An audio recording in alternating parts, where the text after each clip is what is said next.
Talk Funding Backstory with Marco and the Lito Foldable Suitcase. Folks, this is a real gem of an interview, particularly for those who are pre-launch and really need some direction on how to plan a successful crowdfunding campaign. Marco is full of knowledge, full of expertise, and his product kicks ass to boot. Okay? So please enjoy this fantastic and lovely backstory. Let's go. Let's get on with the show.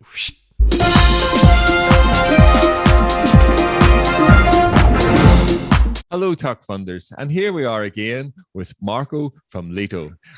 Marco, we've really covered a lot in the main interview and also in your deep dive interview, which I would recommend people to go particularly look at the deep dive interview, which really, Marco really talks his way through all the features and benefits of this, I must admit, strikingly beautiful suitcase that we have here beside you. And I really want to do in the backstory. I mean, you mentioned in the main interview, for starters, you have 5,000 followers. So you've obviously been doing a lot of work. And before we even look at the 5,000 followers, I mean, how you built that up, let's maybe look at your own entrepreneurial journey. And there's in the main interview as well, you talked about being part of an accelerator platform. You talked about working for Adidas and Reebok as your full-time job. So there's a lot of different pieces, to be put together there. So maybe can we just go back and really look at that journey to get to this point, please? Absolutely. No, that's really great, and thanks a lot again for inviting me today and talk about my story and my product. That's really amazing. So yeah, no, just a little bit about the journey itself. So I've been working for Adidas and Reebok for a few years now.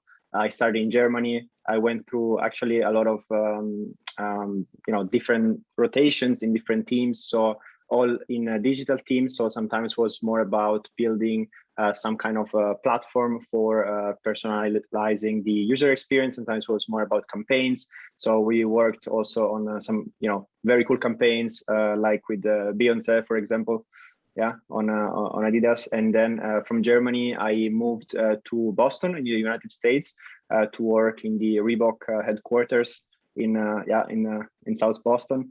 And there was a really fantastic experience, my first, work experience in the United States. So that's really amazing. I still work with the team in Boston, but I'm based again in Europe, in Amsterdam, in the Netherlands, where we have a lot of the teams that create, the digital and IT infrastructure together for Adidas and Reebok.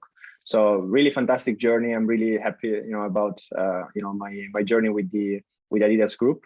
But at the same time, I wanted to create something on my own. I wanted to create, a new product, a new brand as well. So I joined an accelerator. It's called AC Accelerate. And basically what it does is to bring you from the ideation to the actual execution and launch of your product, either via Kickstarter or via Indiegogo or via a private launch. So these were kind of the options. But what I would say, and what I would tell anybody that wants to start an entrepreneurial journey like mine, is to make sure that you are able to follow a specific framework and a specific, mentor or accelerator that can help you achieve what you want to do, because the information in the digital age is just overwhelming. So you could spend your time literally doing anything. You could work 24 hours a day on creating your product or your service or whatever, but without following the right steps, it's just easy to get burnout. It's easy to get lost. And what you want to do is to work smart and just focus on the things that you can control and really matter. So yeah, that's kind of a summary there. It took me 12 months to go from the ideation of the product when I joined the program to the actual Kickstarter, which it's happening basically right now. And so the phases go from the ideation. When you ideate the product, you think about a problem you have. You associate the problem to a certain type of people or your minimum viable segment. So you think, okay, if I have this problem, maybe there are other people that have the same problem that I have. So how do I find other people like me that have this problem? Who are these people, right? And I think what is really important and really different in my accelerator is that we spend a lot of time on the phone, on video calls to talk to prospect customers or just people that can help you along the journey to define your features of your product, right? For example, at the beginning, I wanted to have a battery charger in my suitcase. I was like, okay, everybody's putting battery chargers, and that's a must these days. You need to have a smart suitcase. What I found out is that people don't care because either they already have their charger and they're like, why would I buy, like, will I spend another $100 more in a suitcase if I already have my charger? That doesn't make sense. Or if they don't have it, they just don't use it. So it's kind of, one of those things that big companies, they just look at competitors and copy each other all the time. And then you talk to people and you find out that the reality is something completely different. So I think that's, talking to people is number one. That's, even under lunch, I'm working all the time, but I'm still taking time to talking to people, doing this interview, which is fantastic. I'm really, really happy about. So yeah, that's number one. And I think the other, big challenge, I would say, in a physical product business is to make a good product. My experience is in e-commerce and, digital marketing, and that is hard. But when it comes to making something physical, that's really hard. You need to think about super small things like the type of material that you use for the coating of the zippers, or the millimeters of the zipper, how long it is, because if it is a new original design, everything needs to be calculated to the millimeter. So everything needs to be on point because you want to do a great, perfect product, right? So that's something I learned. We went through 6 rounds of prototyping. It took us roughly 6-7 months to get to a prototype that we were happy with. So yeah, just I don't know, if anybody is trying to make a product, just allow yourself, long time for prototyping and reiteration. So yeah, so that's kind of the journey to Kickstarter. Now we're going to have a 30 days campaign, and after that we're going to ship the product in roughly 3-4 months, depending on how fast we go on production. And we're not stopping there, right? So obviously the first production is to validate your product, get the first real feedback on hundreds of customers, hopefully. And after that, you want to scale your business, create a supply chain. We're gonna look into expanding both in the US and Europe first, and then going global as well, because now it's especially with e-commerce, it's easy to have a global presence, which is fantastic. And our model will kind of be similar to what Apple does. So this is something I learned, and I understood why Apple is doing so well. It's because when you focus on one product and you every year make a revision of the product and improve it, then it's really impossible for other companies to compete with you, because just the amount of time that it takes to make those small improvements for another brand, for another company, it's just really difficult. It increases the barrier of entry to copy your product, to make it similar, and so on. So what we want to do is to get a new release every year of the suitcase, similar like an iPhone, right? And keep improving all the time, make it more sustainable, more easy to use, more durable. And I don't know if we can improve the design, but maybe you can let us know if you have any feedback on things you would like in the comments, yeah, for all the viewers. But that's kind of our goal. And yeah, the last thing is really the sustainability side of things, right? So we said it many times, we want to be carbon neutral by 2024. It's probably really difficult thing to achieve, but that's why you start with ambition. Let's say by now to the end of 2024, we're not carbon neutral, but we are like 95% carbon neutral. That's already fantastic, right? So I think it's really important to define your goals over the long or medium long term in a certain way, so that yes, they're ambitious, but if you're able to reach it, then you're really creating an impact, right? As a single person, as a solo entrepreneur, and then yeah, with a team and a larger team that impacts society. Yeah. before I forget, I just think, oh, there's so much to talk about. Thank you so much for really giving really good insight into the entrepreneurial journey, particularly whenever you're launching a physical product. I mean, everything you've said there, you know, it's about talking to people, making a good product. I mean, all those the essentials in the mix of getting a product and getting a product launched. I have to say, you mentioned really at the start of this backstory that you'd worked, you know, your team had been working with Beyonce on Adidas, you know, and I was sitting thinking, wouldn't it be absolutely awesome if we can get Beyonce to work with Lito Suitcases herself and her husband? So, one day. so Beyonce, if you're watching this TikTok funding video, please please contact Marco at Lito, and I'll make sure that I tag her in the whenever I share my YouTube videos. Like really, thank you so much, Marco. I think that's really interesting. Like even just that aspect of, you know, you've seen that the market was going about, oh, we've got to put a battery in, but you know, through engaging with your target audience, through engaging with your community, you realized, well, actually, and I would be the same, I don't need a battery charger in my suitcase. Right.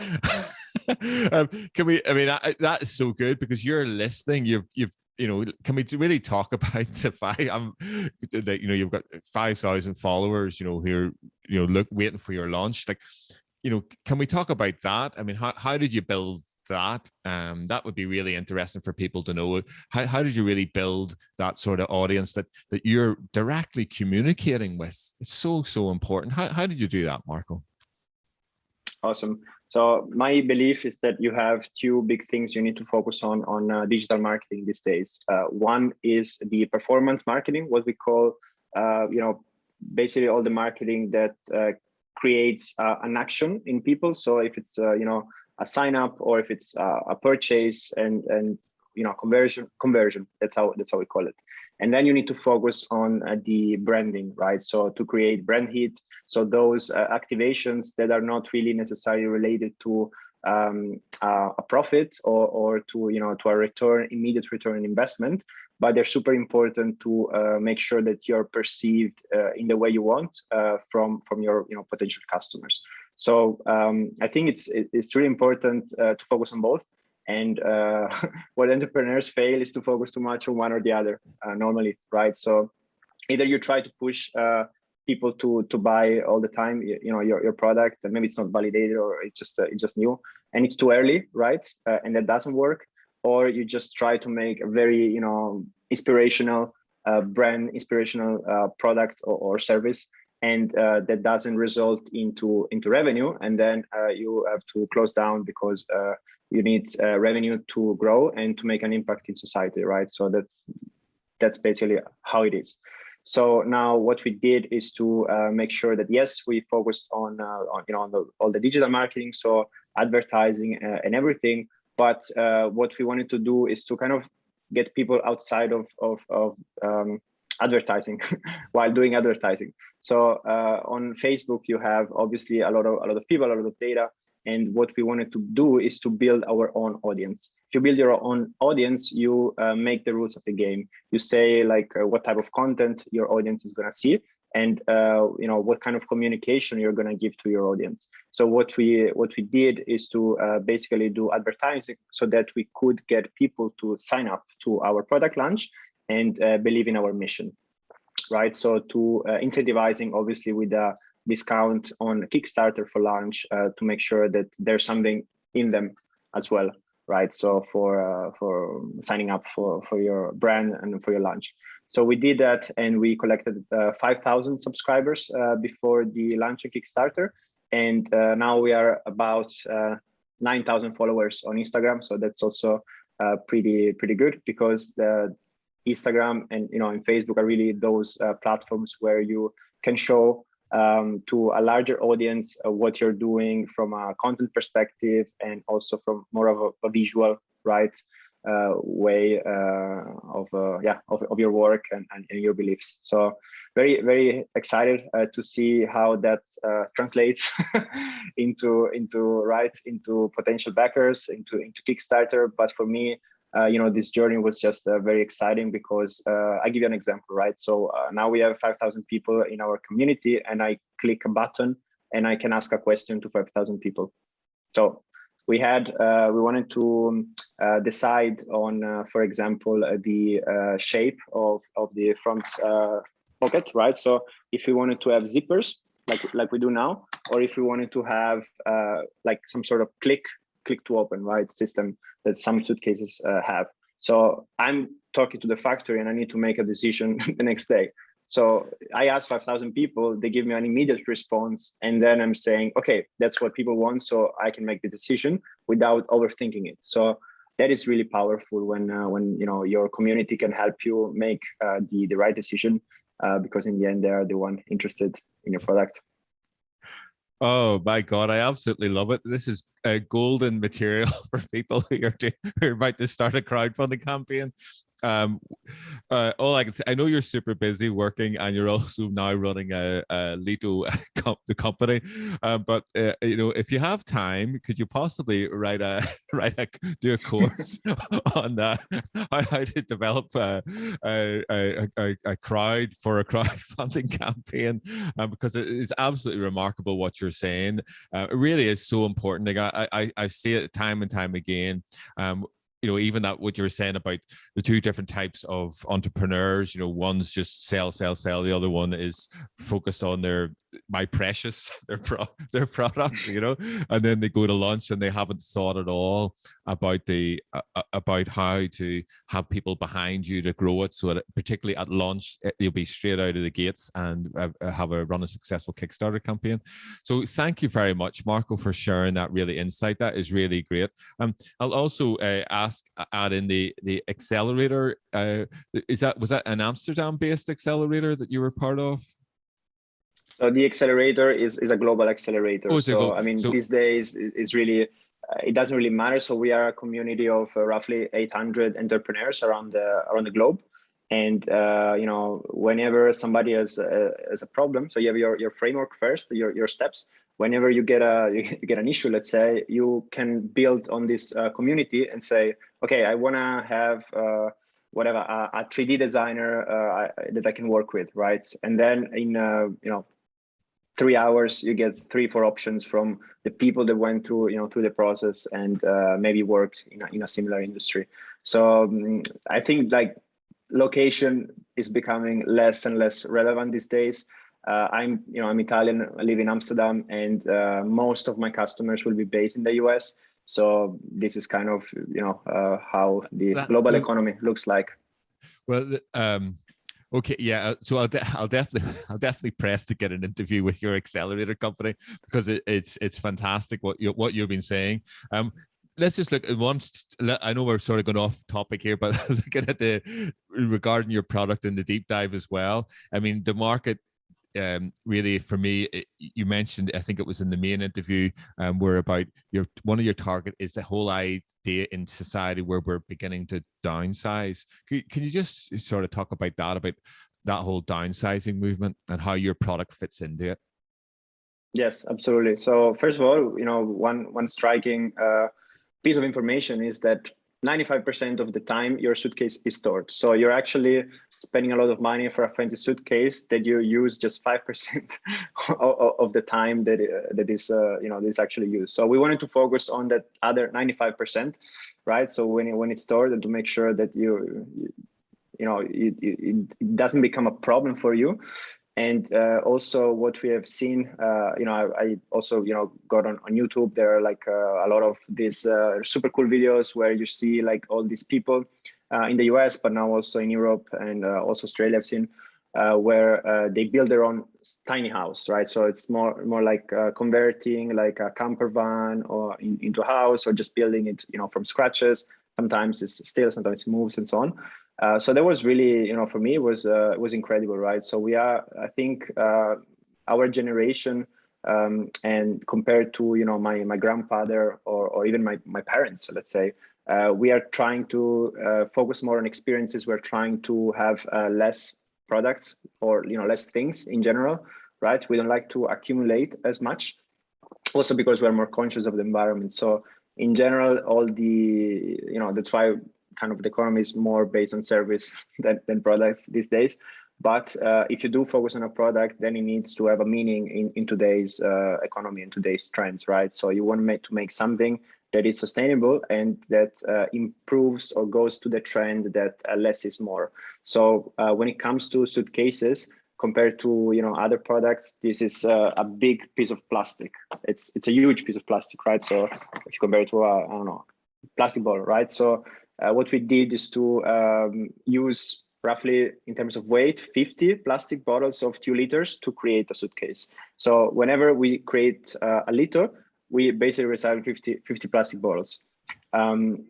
If a small company like Lito, right, starts doing this, and then as a success on Kickstarter, which is available to everybody, then the executives from bigger companies, will look at this and say, okay, now it's time to really change things. We need to tell our suppliers that we need to do recycling material. Then the suppliers of the big companies, they will understand that they need to get more sustainable practices in their supply chain and in their production. So they will present to new clients, more sustainable products. So that's why, like, innovation and sustainability, in my opinion, should start from the bottom, from the small players, and then will actually make its way to impact the big companies and the consumer behavior as well. Well, again, thank you so much, Marco. There's so much what you're saying there is golden. Thank you very much. And the other thing I thought about, is the durability aspect of it. So clearly, this is a durability. People will want to buy a product which is going to last them for years, and clearly from the deep dive interview, you've really shown that this product is going to be durable. So it's going to fold away, and you can bring it out over the years and be able to travel the world with it. The other aspect which I thought really fitted into is this whole digital nomad lifestyle, which is, I sat in on a really interesting, global think about crowd and crowdfunding, and how the whole idea of this crowd is becoming influenced by digital nomads. And a lot of the time you think it's like the solo entrepreneur in Bali is going to be the digital nomad, but now the majority of digital nomads or people working in corporate jobs, that's going to be the next big wave, who are, famously Twitter said you don't have to come back to the office, I think. Thank you, Jack Dorsey. They will be now being able to move around the planet. So do you see the Lito suitcases filling into that sort of consumer need? Well, I would say that especially during the pandemic, I could experience a little bit the life of digital nomads, right? So I did work on Lito as well, on several places during when some countries were had more restrictions and had higher infection rates. So I would be spending some time in the Canary Islands, where there's not a lot of people, and it's just difficult for the virus to arrive, because they're really remote in their location. And then I actually realized that I think life will be changing for a lot of people like me, that either working big companies, especially they have their own startup, right?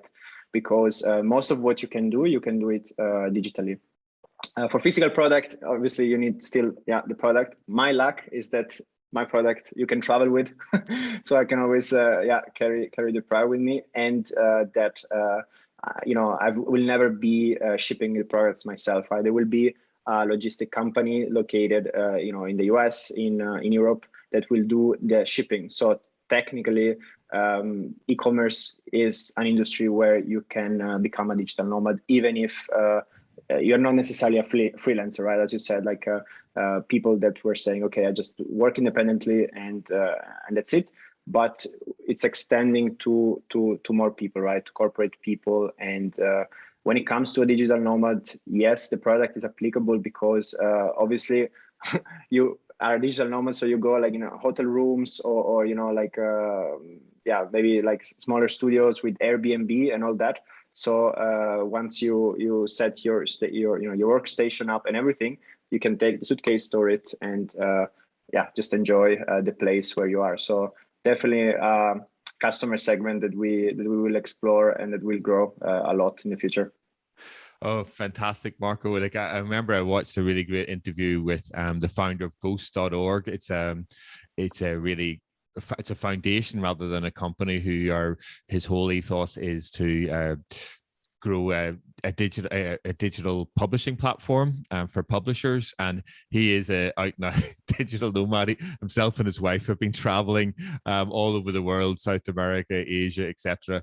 And certainly it would really fit his style, because what he's saying is, and in terms of your Kickstarter, I'm just thinking in terms of the pledge, the bundle pledge, he says you still need the idea of having a backpack. No, what he does is he travels with his large suitcase plus his carry-on suitcase and gets to the Airbnb, or he gets to he locally sources like his villa in Bali.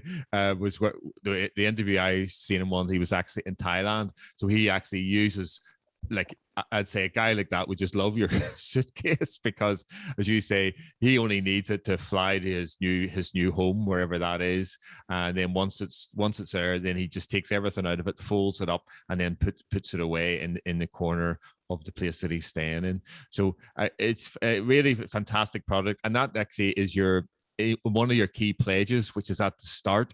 I think you're doing a bundle price, isn't that right? Where you can combine the larger 24-inch suitcase with the carry-on 28 suitcase. Just remind me of the price of that bundle price. Can you, off the top of your head, remember what it is? Of course. So the bundle price will be $599, or 45% off retail price. And that is because we can give the best price on the bundle, because obviously, we are able to sell to the same customer 2 products. So it's just easier for us in terms of shipping and or in terms of logistics and operations. So we really would like to get people as many bundles as possible, so that they can also give feedback both on the smaller size and the big size, and and that they can start storing the suitcases efficiently. Yeah, because obviously the bigger suitcase, the bigger the storage problem it is. I'm actually really excited about this idea of the community that you're building, Marco. Where is the best place to join your community?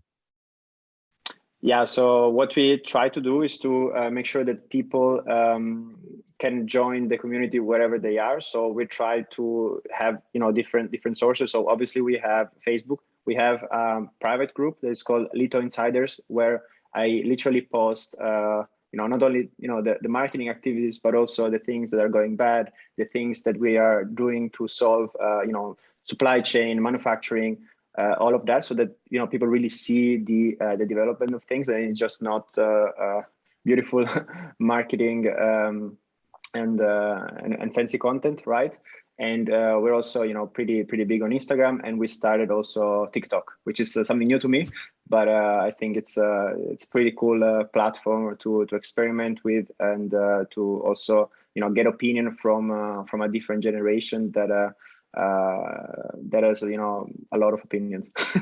Yeah, and we'll add all the links in the video description below to those different platforms. I interviewed a millennial, probably about the same age as you, and they were jokingly said, "Oh, I'm too old for Facebook and too young for TikTok." Right. So they were like the Instagram sort of generation. Yeah, Marco, I think I could in-betweeners. Yeah, betweeners. Yeah, exactly. Marco, I think I could talk to you all morning. So please, we'll end the interview here, but please let's have a chat again, maybe at the end of the campaign. And I wish you every success in the campaign. I think it's a fantastic product, which is really shining in its quality and its durability, and indeed its pricing, because I know that these suitcases like this are of a premium, and it's a premium price because it is a premium quality product. So I'll have all the links for the Kickstarter will be in the video description below, and also Marco's other social channels. So I wish you all the best, my friend. Take care now. Thank you so much. Thank you, everybody, and have a fantastic day. See you on Kickstarter.